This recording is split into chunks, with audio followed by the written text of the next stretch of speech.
Hello class, welcome to today's lecture. आज हम पढ़ने वाले हैं आपका एटमॉस्फेरिक सर्कुलेशंस के बारे में एंड उसका किस तरह से असर पड़ रहा होता है वेदर सिस्टम्स पे हमारे, वो सब आज हम देखेंगे लेक्चर में। एटमॉस्फेरिक सर्कुलेशंस की जब हम बात कर रहे होते हैं तो एक प्रोमिनेंट चीज जो असर डाल रही होती है अलग अलग एटमॉस्फेरिक सर्कुलेशंस पे, वो होता है वहां किसी भी एरिया का एटमॉस्फेरिक प्रेशर। एटमॉस्फेरिक प्रेशर से हम क्या समझते हैं? It is the weight of air column, या जो वेट ऑफ एयर कॉलम है उसकी वजह से जो प्रेशर क्रिएट हो रहा होता है वो आपका हो जाएगा एटमॉस्फेरिक प्रेशर। अगर यहां पर मैं एक अज्यूम कर लूं, सपोज आप यहां पर किसी पॉइंट पे खड़े हैं, ए पॉइंट हमने मान लिया, तो इस पॉइंट के ऊपर जस्ट अगर मैं एक कॉलम सा ड्रॉ कर लूं, हाइपोथेटिकल इमेजिनरी कॉलम, तो यहाँ पर आपके एयर मॉलिक्यूल्स प्रेजेंट होंगे। ये जो एयर मॉलिक्यूल्स हैं ये कुछ ना कुछ वेट जो है इस ए पॉइंट पे एग्जर्ट कर रहा होगा, तो ये जो वेट होगा इसकी वजह से कुछ प्रेशर क्रिएट हो रहा होगा ए पे, तो ये जो प्रेशर आपका हो जाएगा उसे आप बोल देंगे atmospheric pressure at point A. अगर मैं बात करूं कि कितना इसका वैल्यू होता है, तो ये आपको यहाँ पर देखने को मिल जाएगा 1013.2 मिलीबार्स एट मीन सी लेवल। एटमॉस्फेरिक प्रेशर जो है वो डिक्रीज होता है हाइट के साथ। जैसे मैं यहाँ पर अगर मैं यहाँ पर देख लूं तो जो पॉइंट ए है यहाँ पर जो वेट एग्जर्ट हो रहा है वो पूरे के पूरे इतने कॉलम की वजह से हो रहा है। लेकिन मैं अगर थोड़ा सा ऊपर चले जाऊं, मैं यहाँ पर कहीं पे एक पॉइंट बी अगर बना देता हूं, तो इस पे कितने कॉलम का वेट एग्जर्ट हो रहा होगा? सिर्फ इतने। तो ऑब्वियस सी बात है कि ज्यादा वेट कहां पर एग्जर्ट हो रहा होगा? आपका ए के केस में। ए के केस में ज्यादा वेट एग्जर्ट हो रहा होगा, इसका मतलब आपका प्रेशर भी कहां पर ज्यादा होगा? ए पॉइंट पे। प्रेशर यहां पर ज्यादा होगा तो एटमॉस्फेरिक प्रेशर का वैल्यू ज्यादा आपको यहां पर देखने को मिलेगा। उसके बाद हम बात करते हैं pressure variation causes wind to move from areas of high pressure to low pressure. ये आपको याद रखना है, स्पेशली विंड मूवमेंट की जब हम बात करेंगे तो आप हमेशा देखेंगे कि आपका जो विंड जो मूव करती है वो आपका from areas of high pressure to areas of low pressure. तो अगर यहाँ पर हाई प्रेशर है तो हाई प्रेशर से किस तरफ जाएगी? जहां पर कि आपका लो प्रेशर पे, लो प्रेशर एरिया जहां पर देखने को मिल रहा होगा। ठीक है, साथ साथ हम देखते हैं कि वर्टिकल वेरिएशन होता है। अब वर्टिकल वेरिएशन, अब मैं आपको ऑलरेडी एक बार बता चुका हूं कि यहाँ पर जो आपका प्रेशर होगा वो ज्यादा होगा। ऊपर जैसे जैसे आप जाएंगे तो ऊपर आपका प्रेशर जो है कम होता चला जाएगा। जैसे मैंने आपको बिल्कुल सी लेवल पे जो प्रेशर अभी बताया था 1013.2 मिलीबार्स, जब इसको अगर सपोज हम अज्यूम कर लें कि आपका ये जो बी पॉइंट है ये 10 किलोमीटर्स की हाइट पे है, 10 किलोमीटर्स की हाइट पे अगर ये है, तो 10 किलोमीटर्स की हाइट पे प्रेशर जो है रिड्यूस होकर आपका कितना हो जाएगा? यहाँ पर 265 मिलीबार्स। देखिए कितना सा प्रेशर जो है डिक्रीज हो जा रहा है। अब इस प्रेशर की वजह से आपको लगेगा कि जो वर्टिकल मूवमेंट है विंड का वो होना चाहिए, क्योंकि देखिए यहाँ पर हाई प्रेशर है, यहाँ पर आपका लो प्रेशर है। अब high pressure to low pressure wind movement होना चाहिए, लेकिन उतना ज्यादा आपको वर्टिकल विंड मूवमेंट देखने को मिलेगा नहीं। अब वो इसलिए नहीं मिलता है क्योंकि ये जो इफेक्ट है प्रेशर की वजह से जो इफेक्ट क्रिएट हो रहा है, इसको बैलेंस कौन करता है? हमारा ग्रेविटेशनल फोर्स या ग्रेविटेशनल पुल जो है। तो ग्रेविटेशनल पुल आपका किस डायरेक्शन में लग रहा है? नीचे की तरफ। और इसकी वजह से जो पुल लग रहा होगा वो ऊपर की तरफ। तो ये दोनों एक दूसरे को कुछ हद तक बैलेंस करते हुए चल रहे होते हैं, तो इसलिए आपको वर्टिकल मूवमेंट ऑफ विंड जो है उतना ज्यादा देखने को नहीं मिलता है। देखते हैं आगे क्या चीज है आपका horizontal distribution of pressure. Horizontal distribution of pressure जो है इंपॉर्टेंट हो जाता है, स्पेशली जब हम विंड्स का डायरेक्शन एंड स्पीड जो है वो डिटरमाइन कर रहे होते हैं। हॉरिजॉन्टल डिस्ट्रीब्यूशन ऑफ प्रेशर को समझने के लिए हमें समझना होगा कि आइसोबार क्या होता है। Isobars are the line connecting places at equal pressure. अगर मैं अज्यूम कर लूं कि सपोज ए पॉइंट है यहाँ पर कहीं पर, एंड यहाँ पर है आपका बी पॉइंट, यहाँ पर है आपका सी पॉइंट। अगर मैं बोलूं कि प्रेशर की वैल्यू जो है सेम है इन तीनों जगहों पर, तो जो मैं एक हाइपोथेटिकल लाइन अगर यहाँ पर ड्रॉ कर लूं जो इन प्लेसेस को आपस में कनेक्ट कर रहा होगा, तो वो हो जाएगा आइसोबार। एंड उस आइसोबार का जो वैल्यू है वो उस प्रेशर का वैल्यू होगा जो इन जगहों पर आपको प्रेशर मिल रहा है। अगर मैं बात करूं कि किसी भी जगह पर प्रेशर जो है उसको कौन कौन सी चीजें डिटरमाइन कर रही होती हैं, तो पहला जो इंपॉर्टेंट चीज है वो हो जाता है आपका temperature of that place. Temperature किस तरह से इफेक्ट करेगा, अब देखिए मैं आपको पहले भी बता रहा था, जैसे देखिए सपोज यहाँ पर पॉइंट ए है, इस पॉइंट ए पे अगर मैं टेम्परेचर बढ़ाऊं तो टेम्परेचर बढ़ाने से क्या होगा, जो एयर मॉलिक्यूल्स है वो एक्सपैंड होंगे, डेंसिटी उनका कम होगा। अब डेंसिटी अगर कम होगा तो वो ऊपर की तरफ राइज करेंगे, ऊपर की तरफ राइज करेंगे एंड जो प्रेशर यहाँ पर क्रिएटेड होगा वो क्या हो जाएगा आपका, रिड्यूस हो जाएगा, कम हो जाएगा, क्योंकि डेंसिटी वहां पर एयर मॉलिक्यूल्स की कम हो गई है।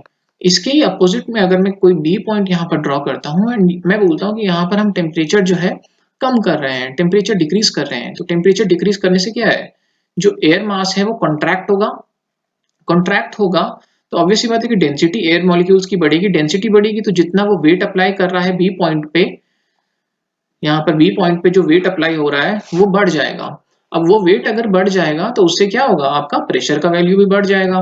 देखने को आपको मिलेगा कि जैसे जैसे टेम्परेचर हम बढ़ाते हैं किसी भी जगह का, वहां पर एटमॉस्फेरिक प्रेशर जो है रिड्यूस हो जाता है, लेकिन जैसे हम किसी का टेम्परेचर घटाएंगे या कम करेंगे वैसे वैसे वहां पर एटमॉस्फेरिक प्रेशर जो है बढ़ जाता है। तो यहाँ पर जैसे मैं ए के केस में बात कर रहा हूँ तो यहाँ पर आपका एक लो प्रेशर एरिया बन जाएगा एंड बी पे जहां पर हमने टेम्परेचर कम किया था वहां पर आपका एक हाई प्रेशर एरिया आपको देखने को मिल जाएगा। यहाँ पर क्या किया था, यहाँ पर आपका टेम्परेचर जो है हमने इंक्रीज किया था, यहाँ पर आपका टेम्परेचर जो है हमने डिक्रीज किया था। तो high temperature leads to low pressure and low temperature leads to high pressure. Rotation of earth, rotation of earth का असर आपको देखना है तो आपको इमेजिन करना होगा कि अर्थ का जो सरफेस है उसके साथ जो एयर लगी हुई है वो कुछ कुछ आप इमेजिन कीजिए कि हाँ वो उस पर ग्लूड है, ये चिपकी हुई है। चिपकी हुई है तो अर्थ अगर रोटेट कर रहा है तो जो एयर है उसके सरफेस पे या सरफेस के पास पे वो भी रोटेट करेगी, वो रोटेट करेगी तो उसके उसमें क्या होगा, बाहर की तरफ एक सेंट्रीफ्यूगल फोर्स जो है लग जाएगा। सपोज यहाँ पर मैं अर्थ आपका ड्रॉ करता हूँ, अब अर्थ जो है आपका रोटेट करता है, रोटेट कर रहा है तो जो उसका सरफेस है ये कंटिन्यूअसली बाहर की तरफ आपका फोर्स एक्सर्ट कर रहा होगा। तो एयर मॉलिक्यूल्स पे भी ये जो फोर्स है ये एक्सर्ट हो रहा होगा, उसकी वजह से एयर मॉलिक्यूल जो है वो बाहर की तरफ आपके पुश हो रहे हैं। तो बाहर की तरफ पुश हो रहे हैं यानी कि आपका उनमें उनकी जो डेंसिटी है उसमें वेरिएशन आएगा, डेंसिटी में वेरिएशन आएगा तो आपका एटमॉस्फेरिक प्रेशर में वेरिएशन आपको देखने को मिलेगा। तीसरी चीज ग्रेविटेशन ऑफ अर्थ। ग्रेविटी आपको पता है कि हम फॉर सेक ऑफ सिंप्लिसिटी मान तो लेते हैं कि एक जैसा है पूरा का पूरा अर्थ सरफेस पे, लेकिन आपको देखने को मिलेगा कि जो पोल्स पे ग्रेविटी होती है वो कंपैरेटिवली ज्यादा होती है एज कंपेयर टू आपके इक्वेटर, इक्वेटर पे। तो इसकी वजह से क्या हो जाएगा, यहाँ पर जो एयर एयर पार्टिकल्स हैं या जो एयर मॉलिक्यूल्स हैं उन पे ज्यादा ग्रेविटेशनल फोर्स लग रहा होगा एज कंपेयर टू यहाँ के, तो यहाँ पर डेंसिटी ज्यादा हो जाएगी, डेंसिटी ज्यादा हो जाएगी तो आपका एयर प्रेशर जो है ज्यादा एक्सर्ट हो रहा होगा। तो इस तरह के जो वेरिएशंस आ रहे होते हैं वो आपको ग्रेविटी की वजह से देखने को मिलेंगे। उसके अलावा एक और चीज असर डाल रही होती है आपका एटमॉस्फेरिक प्रेशर पे, वो है आपका ह्यूमिडिटी। जैसे जैसे ह्यूमिडिटी बढ़ती जाती है वैसे वैसे एयर की डेंसिटी जो है कम होती चली जाती है एंड एयर की डेंसिटी अगर कम होगी तो एटमॉस्फेरिक प्रेशर भी आपका कम होता चला जाएगा। अब जैसे यहाँ पर कुछ आइसोबार्स इन्होंने ड्रॉ किए हैं, हम देखते हैं क्या एग्जैक्टली इनका मतलब है।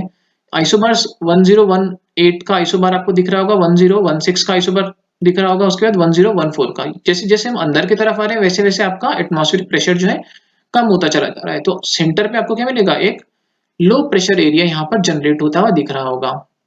अगर हम यहाँ पर बात करें तो सेम चीज आपका लो प्रेशर यहाँ पर जनरेट होता हुआ दिख रहा है। बाहर की तरफ जो आइसोबार्स हैं वो ज्यादा प्रेशर के आइसोबार्स हैं, अंदर की तरफ जो आइसोबार्स हैं वो कम प्रेशर के आइसोबार्स हैं। लेकिन इसके अपोजिट अगर हम यहाँ पर देखें तो यहाँ पर आपका एक हाई प्रेशर जो है आइसोबार आपको दिख रहा है। अब मैं बात करूं अगर विंड मूवमेंट की, तो विंड मूवमेंट आपका कहाँ से हो जाएगा, मैंने आपको बताया था from high pressure to low pressure. तो विंड जो है आपकी कुछ कुछ इस तरह से मूव करती हुई आपको मिल जाएगी। ठीक है। World distribution of sea level pressure. अब हम बात करें कि किस तरह से अर्थ में डिस्ट्रीब्यूशन आपको देखने को मिल रहा होता है प्रेशर का।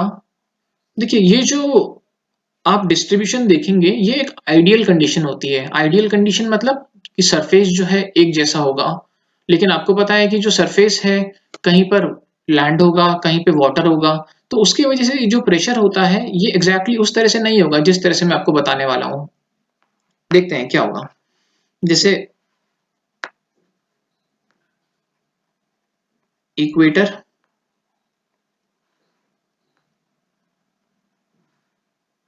ये हो गया आपका ट्रॉपिक ऑफ कैंसर, ये हो गया आपका आर्कटिक सर्कल। तो देखिए, इसके हिसाब से मैक्सिमम जो लो प्रेशर है वो इक्वेटर पे होगा। देखिए, इक्वेटर पे क्यों होगा? क्योंकि टेम्परेचर सबसे ज्यादा आपका इक्वेटर पे देखने को मिलेगा। टेम्परेचर अगर इक्वेटर पे ज्यादा देखने को मिलेगा तो एक लो प्रेशर यहाँ पर क्रिएट हो जाना चाहिए। इसके अपोजिट में अगर मैं पोल्स की बात करूं तो पोल्स में आपको क्या मिलना चाहिए? एक हाई प्रेशर एरिया मिलना चाहिए। तो जैसे जैसे हम ऊपर जाएंगे वैसे वैसे आपका जो एटमॉस्फेरिक प्रेशर है वो बढ़ना चाहिए। बट रियल लाइफ में इस तरह से नहीं होता है, क्योंकि सिर्फ टेम्परेचर ही एक चीज नहीं होती है जो असर डाल रही होती है आपका प्रेशर पे। मैंने आपको बताया था रोटेशन एक प्रोमिनेंट चीज होती है जो असर डाल रहा होता है। तो आपको देखने को मिलेगा कि अगर मैं बात करूं आपका इक्वेटर पे एंड पोल्स पे, तो वहां पर आपको टेम्परेचर का जो असर है ज्यादा देखने को मिलेगा। लेकिन इसके अपोजिट में अगर मैं 30 degree north and 30 degree south पे देखूं तो आपको रोटेशन का जो इफेक्ट होगा वो प्रोमिनेंट होता है, टेम्परेचर का जो इफेक्ट होता है वो सबड्यूट होता है। तो इसकी वजह से यहाँ पर आपका एक हाई प्रेशर एरिया जो है क्रिएटेड होता है एंड यहाँ पर आपका एक लो प्रेशर एरिया जो है क्रिएट हो जाता है। इसको हम आगे चल के देखेंगे कि एग्जैक्टली मैं क्या बताना चाह रहा हूँ, लेकिन फॉर टाइम बीइंग आप देख सकते हैं कि जो अर्थ है वो कई सारी प्रेशर बेल्ट्स पे डिवाइडेड है। इक्वेटर के आसपास low pressure, temperature effect is predominant. Temperature effect predominant होने से क्या होगा? आपका प्रेशर जो है लो प्रेशर क्रिएट हो जाएगा। अब अगर मैं बात करूं 30 डिग्रीज नॉर्थ एंड साउथ, तो यहाँ पर आपका टेम्परेचर इफेक्ट जो है थोड़ा सा कम हो जाता है, रोटेशन का इफेक्ट जो है वो ज्यादा होता है। तो रोटेशन के इफेक्ट की वजह से आपको देखने को मिलेगा कि देखो लॉजिकली तो यहाँ पर भी लो प्रेशर ही होना चाहिए, उतना ज्यादा हाई प्रेशर नहीं होना चाहिए, क्योंकि काफी ज्यादा गर्म होता है यहाँ पर। लेकिन हाँ, एक तो इसके रिलेशन में हम हाई प्रेशर की बात कर रहे हैं, दूसरी चीज की आपका रोटेशन की वजह से जो है टेम्परेचर का इफेक्ट जो है सबड्यूड हो जाता है। सेम चीज आपको यहाँ पर टेम्परेचर का इफेक्ट जो है सबड्यूड दिखेगा। एंड पोल्स में जब हम देखेंगे तो पोल्स में आपको हाई प्रेशर एक देखने को मिलेगा एंड टेम्परेचर का असर प्रीडोमिनेंट वहां पर क्योंकि होता है।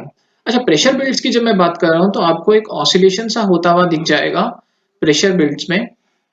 ऑसिलेशन का मतलब ये है कि देखिए, समर्स के टाइम पे सन जो है आपका नॉर्थवर्ड मूवमेंट हो रहा होता है इक्वेटर के।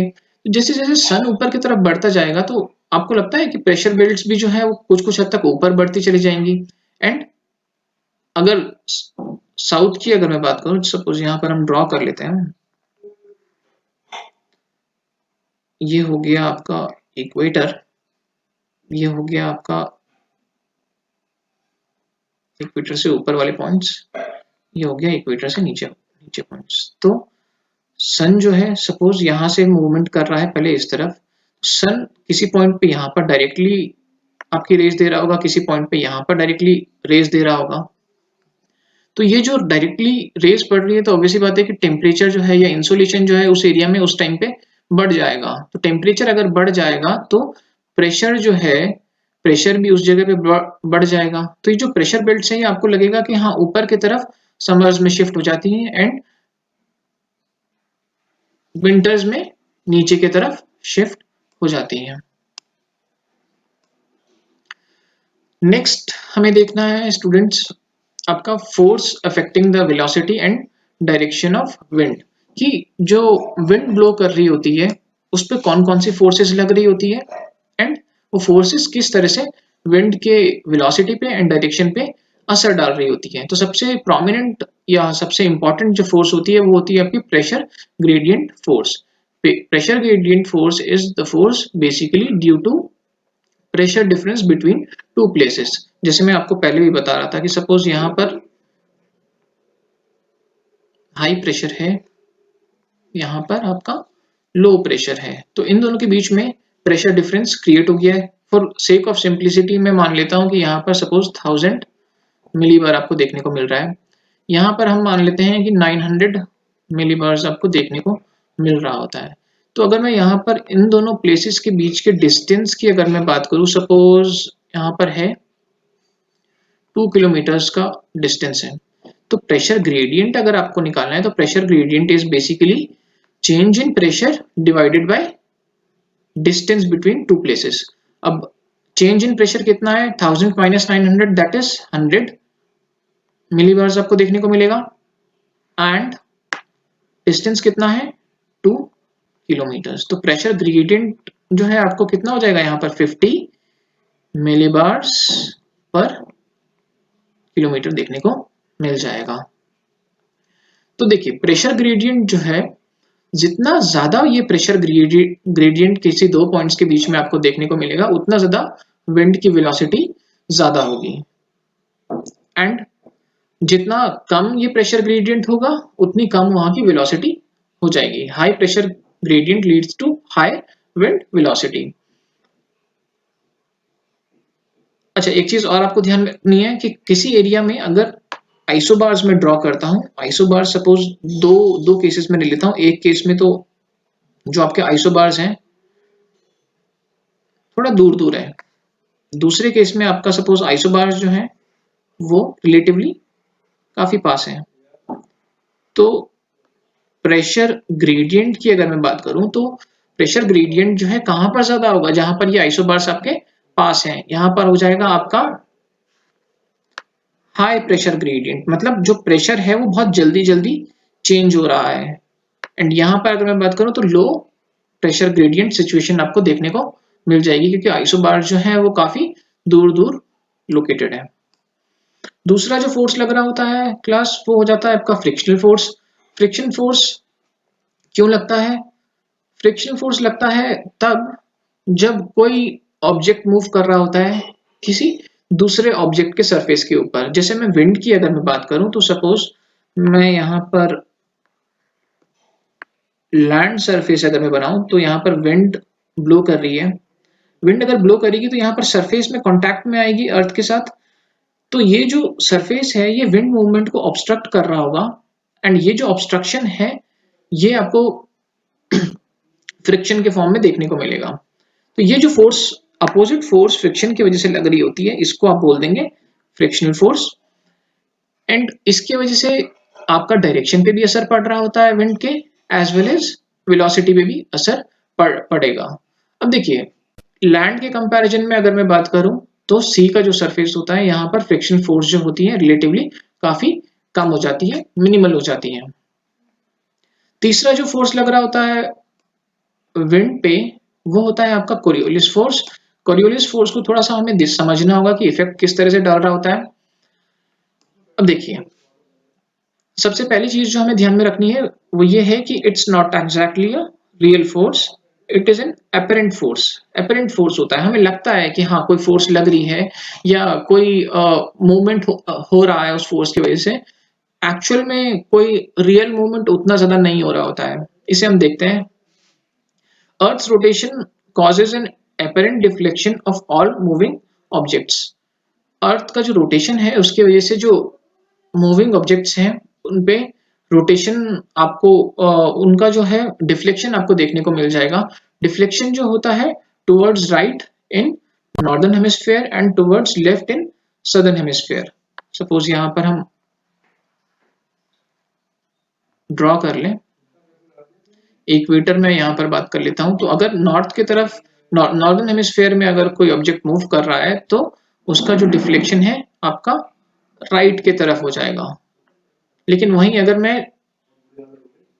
सदर्न हेमिस्फीयर की बात करूं तो जो आपका डिफ्लेक्शन है वो लेफ्ट की तरफ आपको डिफ्लेक्शन देखने को मिल जाएगा। तो सेम चीज आपका विंड के केस में भी होता है कि विंड जो है अगर नॉर्दर्न हेमिस्फीयर में ट्रैवल कर रही होती है तो आपका राइट की तरफ उसका डिफ्लेक्शन हो जाता है, एंड अगर सदर्न हेमिस्फीयर में ट्रैवल करेगी तो आपका लेफ्ट की तरफ डिफ्लेक्शन देखने को मिल जाएगा। कोरियोलिस इफेक्ट जो है ये कई सारी चीजों पर डिपेंडेंट होता है। अब जैसे मैं आपको बता दूं कि कोरियोलिस इफेक्ट, सपोज यहाँ पर हम बना लेते हैं, कोरियोलिस इफेक्ट जो है it is proportional to sine of theta. अब थीटा जो है यहाँ पर मैं आपका एंगल ऑफ लैटिट्यूड बता रहा हूँ। सपोज इक्वेटर के लिए थीटा का वैल्यू कितना हो जाएगा आपका 0 डिग्री। अगर मैं 30 डिग्री पैरेलल की बात करूं तो वहां पर लैटिट्यूड का वैल्यू, एंगल का वैल्यू, थीटा का वैल्यू कितना हो जाएगा 30 डिग्री। सेम चीज पोल्स पर कितना हो जाएगा आपका 90 डिग्री। अच्छा देखिए इक्वेटर के केस में, इक्वेटर के केस में क्या हो जाएगा साइन 0 इक्वल्स टू 0, यानी कि आपका कोरियोलिस फोर्स जो है नेग्लिजिबल हो जाएगा, 0 हो जाएगा। लेकिन वहीं पे अगर मैं बात करूं साइन 90 की वैल्यू कितनी होती है इक्वल्स टू 1, यानी कि वैल्यू जो है बढ़ जाएगी। वैल्यू आपकी बढ़ रही है, इसका मतलब मैक्सिमम कोरियोलिस इफेक्ट आपको कहां पर देखने को मिल जाएगा आपका पोलर रीजन में। यहाँ पर कोरियोलिस इफेक्ट जो है मैक्सिमम, यहाँ पर आपका मिनिमम। दूसरी चीज जो असर डाल रही होती है आपका कोरियोलिस इफेक्ट में वो होता है आपका विंड की वेलोसिटी। जितना ज्यादा वेलोसिटी आपका विंड का देखने को मिल रहा होगा आपको, उतना ज्यादा कोरियोलिस इफेक्ट होगा। फॉर एग्जांपल मैं दो विंड्स ड्रॉ कर रहा हूं। एक विंड जो है आपका सपोज वेलोसिटी है 50 किलोमीटर पर आवर, दूसरे केस में आपका वेलोसिटी जो है सपोज 80 किलोमीटर पर आवर। तो देखिए यहाँ पर डिफ्लेक्शन आपको किसके केस में ज्यादा मिल जाएगा, जब वेलोसिटी आपकी ज्यादा होती है। अगर मैं यहाँ पर आपको इक्वेशन के फॉर्म में दिखाऊं तो Coriolis effect is directly proportional to velocity of wind. तो जितनी तेज हवाएं चल रही होंगी, जितनी ज्यादा वेलोसिटी की विंड्स चल रही होंगी, उतना ज्यादा उसका कर्व आपको देखने को मिलेगा, उतना ज्यादा डिफ्लेक्शन उसका देखने को मिलेगा नॉर्दर्न हेमिस्फीयर में राइट के तरफ एंड सदर्न हेमिस्फीयर में आपका लेफ्ट की तरफ। ठीक है, नेक्स्ट स्लाइड में बढ़ जाते हैं। अच्छा हाँ ठीक है, यहाँ पर आपको एक टर्म देखने को मिलेगा जियोस्ट्रोपिक विंड। जियोस्ट्रोपिक विंड क्या होता है, देखिए मैंने आपको यहाँ पर दो चीजें समझाई थी। एक तो कोरियोलिस इफेक्ट एंड दूसरा आपका प्रेशर ग्रेडियंट फोर्स का मैंने आपको पहले बताया है। तो प्रेशर ग्रेडियंट फोर्स का मैं आपको बता रहा था, सपोज आइसोबार्स, इस तरह के कुछ कुछ आइसोबार्स हैं किसी जगह पर, ये आइसोबार्स हैं। अब आइसोबार्स इस तरह से हैं, यहाँ पर आपका हाई प्रेशर है, यहाँ पर आपका सपोज लो प्रेशर है। तो जो विंड का मूवमेंट आपको देखने को मिलेगा वो परपेंडिकुलर होता है ना आइसोबार्स के, परपेंडिकुलर, जिससे यहाँ पर आपको 90 डिग्री का एंगल देखने को मिल जाएगा एंड इस डायरेक्शन में आपका विंड का, इस डायरेक्शन में आपका विंड का मूवमेंट हो जाएगा। 90 डिग्री का एंगल ये आइसोबार्स के साथ बना रहा होता है, परपेंडिकुलर होता है। लेकिन वहीं पे मैं आपको बता रहा था कि जो कोरियोलिस इफेक्ट होता है वो विंड को किस तरफ मूव करने की कोशिश करेगा, कुछ कुछ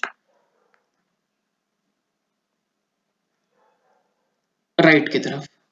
तो इन दोनों का एक कंबाइंड इफेक्ट जो है ये हमारी विंड को इनिशियली मूव करेगा किस तरफ, इस तरफ, क्योंकि आपका जो प्रेशर ग्रेडियंट फोर्स है ये इस तरफ लग रहा है, लेकिन कोरियोलिस फोर्स की वजह से जो मूवमेंट हो रहा है वो इस तरफ हो रहा है।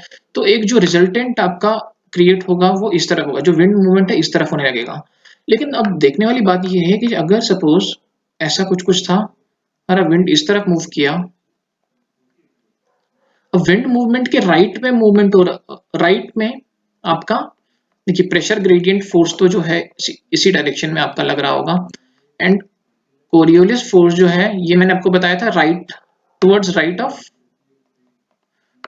ऑफ विंड मूवमेंट, यानी कि ये, यानी कि 90 डिग्री का एंगल यहाँ पर बन गया। तो ये इसको अब और अपने राइट की तरफ खींचने की कोशिश कर रहा है, राइट की तरफ खींचने की कोशिश कर रहा है। तो धीरे धीरे करके आपको देखने को मिलेगा कि इसका कर्वेचर जो है और ज्यादा बेंड हो गया है।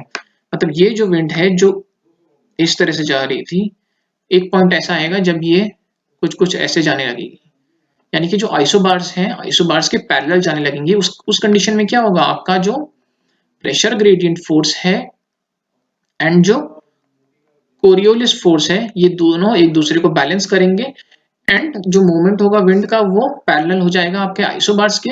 वो जो विंड्स आपकी देखने को मिलेंगी उनको आप बोल देते हैं जियोस्ट्रोपिक विंड्स। ठीक है। अच्छा, कभी भी लो प्रेशर, सपोज मैंने यहां पर एक लो प्रेशर क्रिएट किया है, इस लो प्रेशर के अराउंड अगर विंड का मूवमेंट होता है तो वो आपका हो जाता है साइक्लोनिक सर्कुलेशन।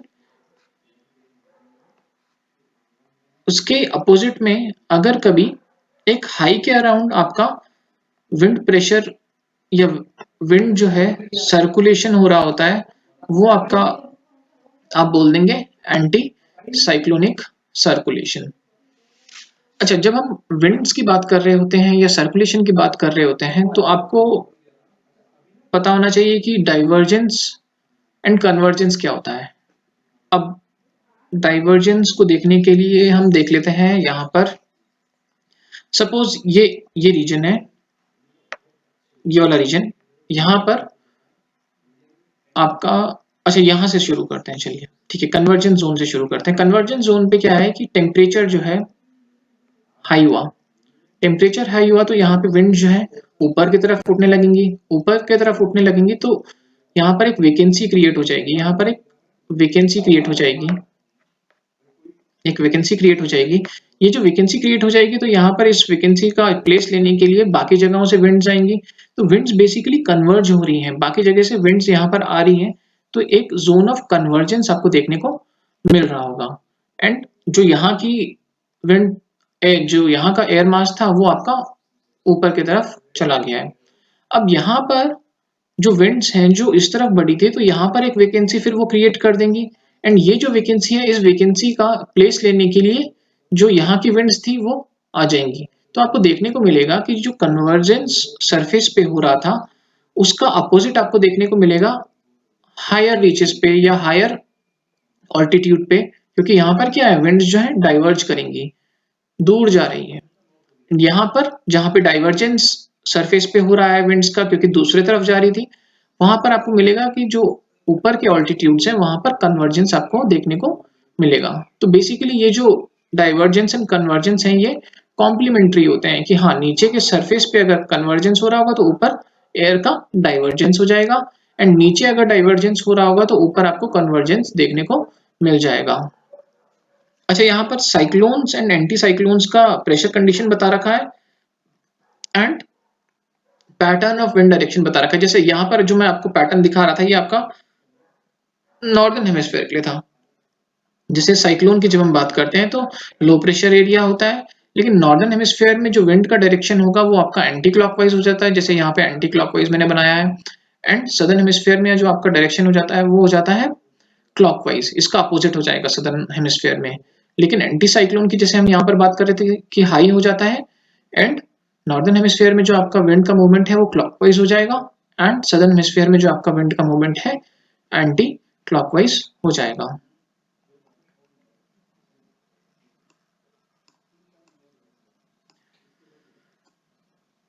ठीक है, प्रेशर एंड जो विंड मूवमेंट है इसको समझने के लिए हमने क्या किया है कि आपका अर्थ जो है, अर्थ को कई सारे प्रेशर सेल्स में हमने बांट दिया है, डिस्ट्रीब्यूट कर दिया है। तो इसके लिए कई सारे मॉडल्स आपके होते हैं इस चीज को समझने के लिए। एक होता है सिंगल सेल मॉडल, इसका मानना है कि अर्थ में सिर्फ एक ही सिंगल सेल क्रिएटेड होता है, उसके वजह से आपका विंड का मूवमेंट हो रहा होता है। सिंगल सेल यानी कि प्रेशर सेल की मैं बात कर रहा हूँ। इसमें सिंगल सेल मॉडल जो है इसके कुछ अजम्पशंस होते हैं। पहला अजम्पशन है आपका कि जो अर्थ है वो रोटेट नहीं कर रहा है, एंड दूसरा जो है आपका अर्थ का सरफेस जो है यूनिफॉर्म है। जब मैं बात कर रहा हूँ अर्थ का सरफेस यूनिफॉर्म होने का मतलब आपका लैंड या फिर सिर्फ लैंड ही आप ले लीजिए, पूरा का पूरा जो अर्थ सरफेस है सिर्फ लैंड ही लैंड हो, ओशियंस ना हो, या फिर दूसरे केस में ले लीजिए कि सिर्फ वाटर ही वाटर है प्रेजेंट पूरे के पूरे सरफेस पे एंड लैंड बिल्कुल नहीं है। तो इस तरह के एजम्पशंस कुछ हैं। इसके बेसिस पे हमें जो मॉडल देखने को मिलता है वो ये होता है, क्योंकि देखिए यहाँ पर रोटेशन नहीं हो रहा है, तो मैंने आपको पहले भी बताया था कि रोटेशन की वजह से आपका जो टेम्परेचर का इफेक्ट है वो कम हो रहा होता है, लेकिन रोटेशन तो है ही नहीं, सिर्फ टेम्परेचर की वजह से आपका प्रेशर सेल क्रिएट हो रहा है। तो देखिए यहाँ पर टेम्परेचर अगर ज्यादा होगा तो विंड जो है राइज कर जाएगा ऊपर। विंड अगर राइज कर जाएगा तो यहाँ जो ठंडे एरियाज हैं, पोलर रीजन है, यहाँ से आपका विंड जो है आ जाएगा इसका प्लेस लेने के लिए। तो इस तरह का सर्कुलेशन यहाँ पर क्रिएट हो रहा है। एंड अपर ऑल्टीट्यूड्स में, हायर ऑल्टीट्यूड्स में यहाँ का जो विंड है ये इसका प्लेस लेने के लिए आपका पोल्स की तरफ निकल जाएगा, पोल्स की तरफ चला जाएगा एंड वहां पर सिंक इन हो जाएगा। तो बेसिकली अगर जैसे मैं आपको zone of divergence and zone of convergence की बात बता रहा था, तो यहाँ पर आपका एक जोन ऑफ कन्वर्जेंस देखने को मिल रहा है, क्योंकि जो सराउंडिंग एरियाज है वहां से आपका विंड जो है कन्वर्ज हो रही है इस पॉइंट पे। तो कन्वर्जेंस आपको यहाँ पर देखने को मिल रहा है, कन्वर्जेंस यहाँ पर देखने को मिल रहा है। लेकिन अगर हायर ऑल्टीट्यूड्स में मैं बात करूं तो डाइवर्जेंस आपको देखने को मिल रहा है, क्योंकि यहाँ पर एयर जो है आपका डाइवर्ज कर रही है बाकी तरफ। अगर मैं सब सेम चीज यहाँ पर देखूं तो यहाँ पर एक जोन ऑफ डाइवर्जेंस है, क्योंकि जो विंड है आपका बाकी तरफ डाइवर्ज हो रही है। लेकिन अपर रीचेस में अगर मैं बात करूं तो जोन ऑफ कन्वर्जेंस आपको देखने को मिल जाएगा। बहुत ही सिंप्लीफाइड सा मॉडल होता है, बहुत ज्यादा एग्जैक्ट प्रिडिक्शन इसके बेसिस पे आपको मिलना बहुत मुश्किल हो जाता है, क्योंकि रोटेशन का इफेक्ट नहीं देखता है या ग्रेविटी का इफेक्ट नहीं देखता है। तो उसकी वजह से इसकी जो ड्रॉबैक्स है उनको ओवरकम करने के लिए हमने 3 सेल मॉडल डिजाइन किया। अब 3 सेल मॉडल जब डिजाइन हुआ तो इसमें हमने अर्थ को डिवाइड कर दिया है आपके 3 सेल्स में। जैसे वहां पर सिंगल सेल आपका था ना, तो हमने क्या करा है, अर्थ को डिवाइड कर दिया है 3 सेल्स पे। 3 सेल्स यानी कि एक सेल जो है आपका, एक सेल हो जाएगा 0 डिग्री टू 30 डिग्री, दूसरा सेल आपका हो जाता है 30 degree to 60 degree and third cell जो हो जाता है वो आपका हो जाता है 60 डिग्री टू 90 डिग्री। जो 0 डिग्री टू 30 डिग्री वाला जो है, ये वाला और ये वाला, इसको आप बोलते हैं हैडली सेल। जो 30 एंड 60 के बीच में होगा इसको आप बोल देते हैं फेरल सेल, एंड 60 एंड 90 के बीच में जो हो जाएगा इसको आप बोल देते हैं पोलर सेल। अच्छा, अब इन सेल्स को समझने से पहले हम थोड़ा सा समझ लेते हैं कि प्रेशर बेल्ट्स किस तरह से क्रिएटेड होंगे। मैंने इनिशियली आपको बताया था कि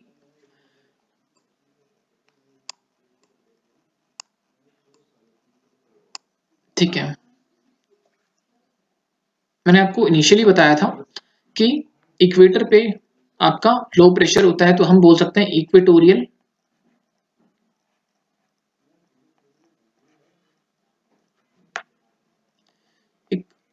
लो क्रिएट हो जाता है, इक्वेटोरियल लो प्रेशर बेल्ट यहाँ पर मिल जाएगी। अब ऊपर जब हम जाते हैं तो यहाँ पर एक सब ट्रॉपिकल हाई प्रेशर बेल्ट आपको देखने को मिलेगी। यहाँ पर अगर हम 60 डिग्री पे चले जाएं तो सब polar low pressure belt created दिखेगी। एंड यहाँ पर आपका फिर से पोलर हाई प्रेशर, यहाँ पर जो हम पोल्स की अगर मैं बात करूं तो आपका हाई आपको देखने को मिल जाएगा, polar high pressure, polar high जैसे यहाँ पर भी दिखा रहा है, पोलर हाई प्रेशर बेल्ट आपको यहाँ पर देखने को मिल जाएगी। तो देखिए, अब मूवमेंट मैंने आपको बताया था हाई टू लो होता है सरफेस पे, एंड जस्ट इसका अपोजिट हो जाता है हायर ऑल्टीट्यूड्स पे। जैसे यहाँ पे हम देख लेते हैं, तो हाई प्रेशर आपका यहाँ हाई प्रेशर बेल्ट है, हाई से लो की तरफ विंड का मूवमेंट होगा सरफेस पे, ये आपको मूवमेंट जैसे दिख रहा है।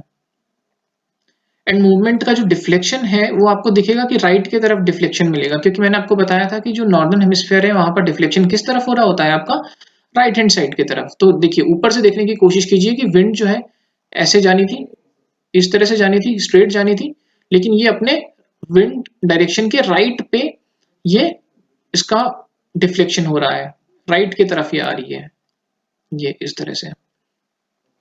तो ये आपका विंड यहां से इधर आई, लेकिन अपर रीचेस में ये सर्कुलेशन आपको बिल्कुल अपोजिट डायरेक्शन में जाते हुए मिलेगा। यहाँ पर आपका इक्वेटर से जो आपका सब ट्रॉपिकल प्रेशर बेल्ट है उस तरफ आपको दिखेगा। तो यहाँ पर आपकी हो गई जोन ऑफ, नीचे सरफेस की अगर मैं बात करूँ तो जोन ऑफ कन्वर्जेंस आपको देखने को मिल रही है। यहाँ पर अगर मैं बात करूँ तो जोन ऑफ डाइवर्जेंस, क्योंकि यहाँ से डाइवर्ज कर रही है विंड्स, इस तरफ भी डाइवर्ज कर रही है, इस तरफ भी डाइवर्ज कर रही है। अब यहाँ पर हाई प्रेशर है, तो यहाँ से अब मैं ऊपर की बात करूँ तो यहाँ पर एक लो प्रेशर बेल्ट थी। अब लो प्रेशर बेल्ट जो यहाँ पर है, तो विंड मूवमेंट इस तरह से कुछ हो जाएगा।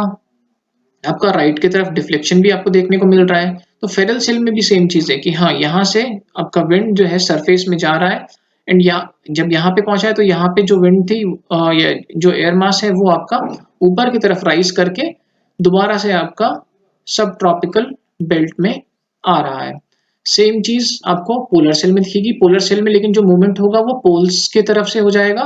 आपका सब पोलर जो बेल्ट है या सब पोलर लो जो हमने यहाँ पर बात की थी, वहां पर क्योंकि हाई प्रेशर यहाँ पर है, लो प्रेशर यहाँ पर है, तो विंड का मूवमेंट इस डायरेक्शन में हो जाएगा। एंड सेम राइट की तरफ डिफ्लेक्शन आपको देखने को मिल जाएगा। अब ये जो विंड्स फ्लो कर रही होती हैं सरफेस के पास पे, इनके कुछ कुछ नाम होते हैं। जैसे इस रीजन में अगर मैं बात करूं तो इनको बोल देते हैं ट्रेड विंड्स। जो नॉर्थ ईस्ट की तरफ से आ रही हैं वो हो जाता है नॉर्थ ईस्ट ट्रेड विंड्स। जो साउथ ईस्ट की तरफ से आ रही होती हैं वो हो जाती है आपकी साउथ ईस्ट ट्रेड विंड्स। अगर मैं बात करूं आपका सब ट्रॉपिकल हाई एंड सब पोलर लो के बीच में, तो जो विंड मूव कर रही होती है इनको आप बोल देते हैं वेस्टर्लीज। दोनों ही तरफ आपको मिल जाएगा, यहाँ पर भी वेस्टर्लीज दिख जाएंगी एंड यहाँ पर भी वेस्टर्लीज आपको दिख जाएंगी। एंड ऊपर अगर मैं बात करूं तो ये इसे आप बोलते हैं easterlies. Basically westerlies and easterlies जब हम बात कर रहे होते हैं तो ये दिखा रहा होता है कि किस तरफ से विंड्स आ रही है। जैसे यहाँ पर वेस्ट टू ईस्ट आ रही है तो वेस्टर्लीज इसका नाम पड़ गया। कहाँ? क्योंकि कहाँ से आ रही है? वेस्ट की तरफ से आ रही है। एग्जैक्टली अपोजिट आपको ईस्टर्लीज के केस में दिखेगा। जो विंड्स आ रही है वो ईस्ट टू वेस्ट फ्लो कर रही होती है, तो ईस्टर्लीज आप इनका नाम बोल देते हैं। बेसिकली जो नाम है वो दिखा रहा होता है कि विंड जो है किस डायरेक्शन से आ रही है। ठीक है, इसका ही आपको मैं थोड़ा सा दूसरा एंगल दिखाने की कोशिश करूं तो यहाँ पे हम देख सकते हैं जैसे इक्वेटर है, इक्वेटर पे हाई टेम्परेचर्स होंगे। हाई टेम्परेचर्स होंगे तो आपका विंड जो है राइज कर जाएगा। राइज कर जाएगा तो यहाँ पर आपका बाकी जगह की जो विंड्स हैं ये इसका प्लेस लेने के लिए आ जाती हैं। अब देखिए, हाँ, एक चीज आपको ध्यान में रखनी है कि राइजिंग एयर जो है हमेशा क्लाउड्स फॉर्म करती हैं। कभी भी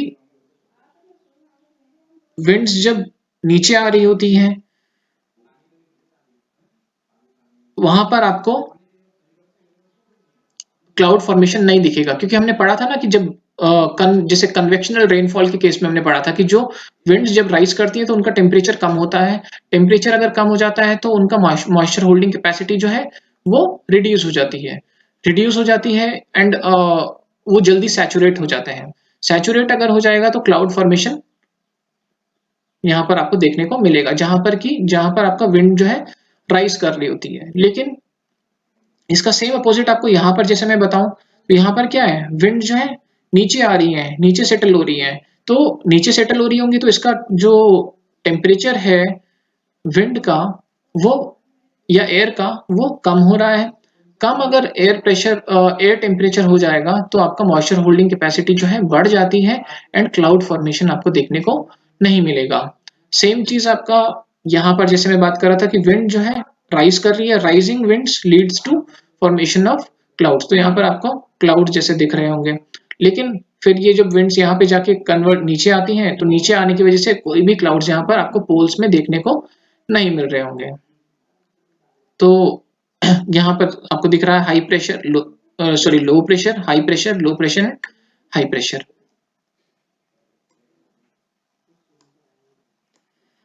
अच्छा, हमने अभी तक जो हम देख रहे थे तो प्राइमरी एटमॉस्फेरिक सर्कुलेशन हम उन्हें बोल सकते हैं, क्योंकि बहुत बड़े या फिर प्लानिटरी सर्कुलेशन हम उन्हें बोल सकते हैं क्योंकि बहुत बड़े स्केल पे हो रहे होते हैं, पूरे प्लानिट को कवर कर रहे होते हैं। लेकिन आपको एट टाइम्स ये जो सर्कुलेशन है सेकेंडरी सर्कुलेशंस भी देखने को मिलेंगे जो प्लानिट के स्केल पे नहीं होते हैं लेकिन एक रीजनल स्केल पे हो रहे होते हैं।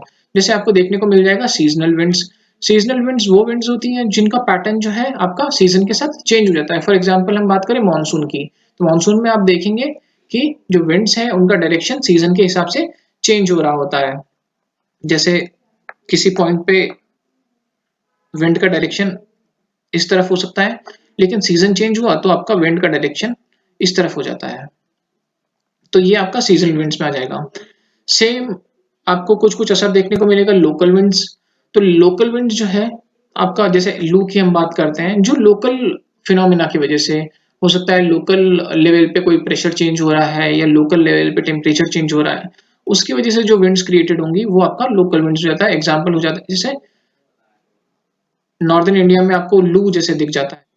अब हम देख लेते हैं land breezes and sea breezes. अब डे के टाइम की अगर मैं बात करूँ तो डे के टाइम पे क्या होता है, यहाँ पर सपोज सपोज हम डे टाइम की बात कर रहे हैं। डे टाइम की जब हम बात करते हैं तो आपका डे यहाँ पर हम अज्यूम कर लेते हैं, तो डे टाइम पे क्या होगा कि जो लैंड सरफेस है यहाँ पर हीटिंग जो है ज्यादा होगी एज कम्पेयर टू सी के। तो यहाँ पर जो एयर होगी वो राइज कर जाएगी एंड उसका प्लेस लेने के लिए सी से जो विंड है चलेगी टुवर्ड्स लैंड, तो ये आपका हो जाता है सी ब्रीज। इसका जस्ट अपोजिट फिर आपको देखने को मिलेगा नाइट के टाइम पे। नाइट में क्या होता है कि आपका जो सी का टेम्परेचर है ज्यादा होता है एज कम्पेयर टू लैंड के, क्योंकि लैंड में जो कूलिंग होती है वो भी बहुत जल्दी हो रही होती है।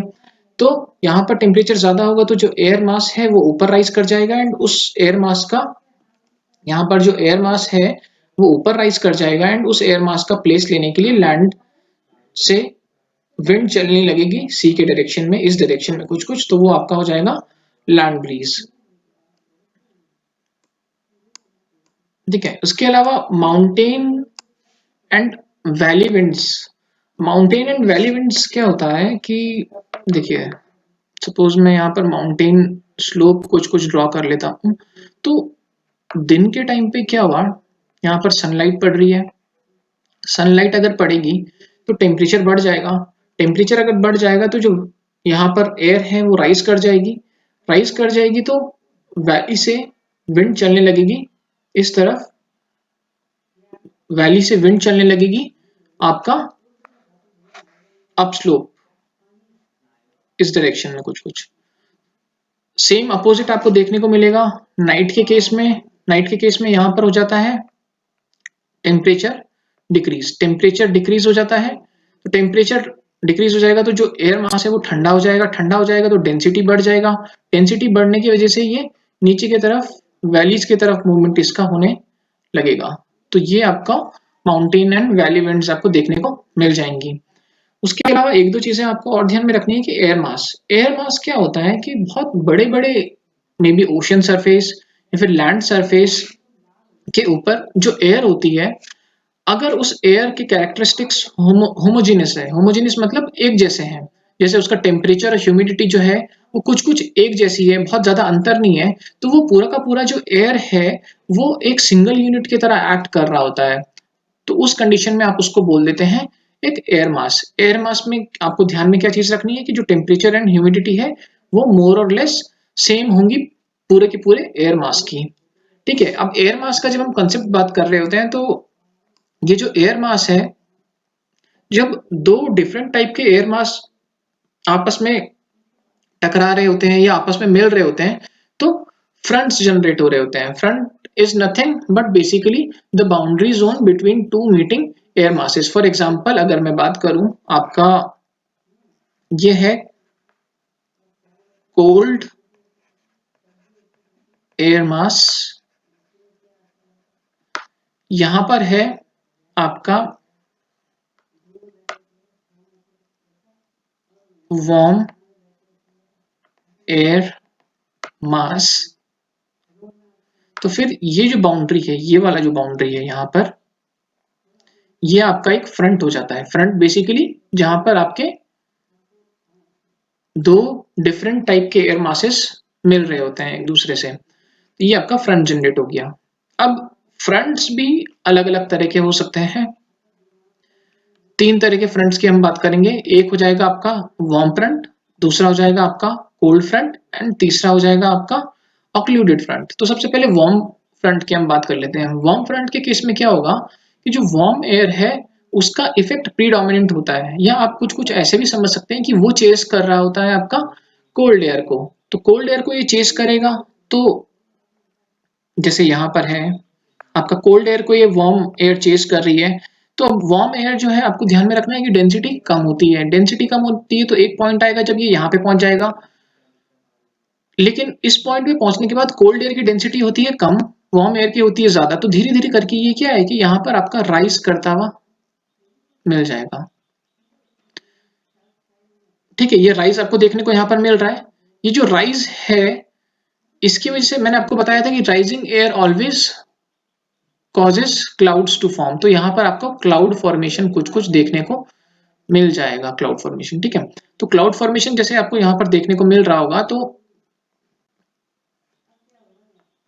आपको देखने को मिलेगा कि एक बहुत जेंटल स्लोप इस फ्रंट का आपको देखने को मिलेगा, क्योंकि धीरे धीरे करके एयर, जो वार्म एयर है वो राइज कर रही होती है, एंड एक जेंटल सा स्लोप आपको देखने को मिल जाएगा। यहाँ पर जेंटल सा स्लोप देखने को मिल जाएगा।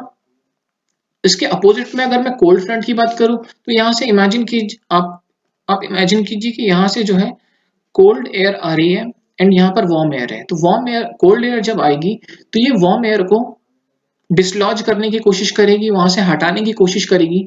इसको आप कुछ कुछ इस तरह से समझिए कि यहाँ पर है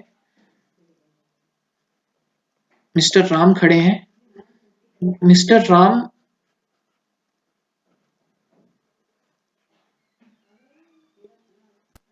राम खड़े हैं, यहाँ पर एक कार जो है इनके तरफ आती है, तो इसको आप मान लीजिए ये है वार्म फ्रंट, ये है कोल्ड फ्रंट। कोल्ड फ्रंट जो है इसका वेलोसिटी जो है हाई होता है as compare to warm front. जैसे कि हम कार की वेलोसिटी की बात करें तो कार की वेलोसिटी जो है ज्यादा है एज कंपेयर टू जितना वेलोसिटी पे ह्यूमन चल रहे होते हैं, जितने स्पीड पे ह्यूमन चल रहे हैं। तो अब होगा क्या इस कंडीशन में, आपका ये जो है इस पे टकराएगा, तो ये जो मिस्टर हमारे राम थे ये आपके ऊपर कुछ कुछ उड़ जाएंगे। ठीक है, जब ये इस पे स्ट्राइक करेगा तो सेम चीज वार्म एयर के केस में होगा कि वार्म एयर यहाँ पे थी, वार्म एयर पे कोल्ड एयर ने स्ट्राइक किया एंड ये आपका इस तरह से ऊपर मूवमेंट हो जाएगा। तो अब यहाँ पर भी आपका क्लाउड फॉर्मेशन होगा, लेकिन जो क्लाउड फॉर्मेशन होगा, क्योंकि यहाँ पर बिल्कुल वर्टिकल राइज हो जा रहा है, तो वर्टिकल राइज की वजह से आपका क्लाउड फॉर्मेशन जो है कुछ कुछ एक लंबा सा क्लाउड आपको देखने को मिल जाएगा, एंड इसको आप बोल देते हैं क्यूमुलस क्लाउड